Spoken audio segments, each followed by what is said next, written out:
Oh, beres menunjuk ayah ada presiden. Kota wakil, ketua kompanya. Omar pemirsa. Dah ayah long presiden, long kau ke wakil presiden. Nasa kompanya. Nyosang bayang pengabar batu, nyok melanggar. Assalamualaikum warahmatullahi wabarakatuh. Saya si Boceh, alias Bocah Aceh dari Aceh, ingin mengingatkan kepada seluruh pejabat dari kepala desa sampai presiden harus netral dalam menghadapi pilpres.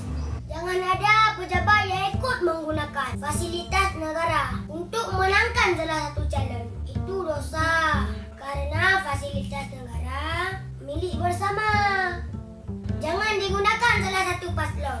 Walaupun saya masih kecil, saya ingin mengingatkan agar bapak-bapak takut kepada dosa. Karena jabatan yang bapak sandang, kursi yang bapak duduk adalah milik rakyat.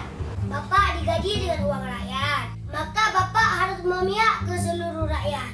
Seluruh pasangan calon presiden adalah dari rakyat. Untuk rakyat, maka harus netral.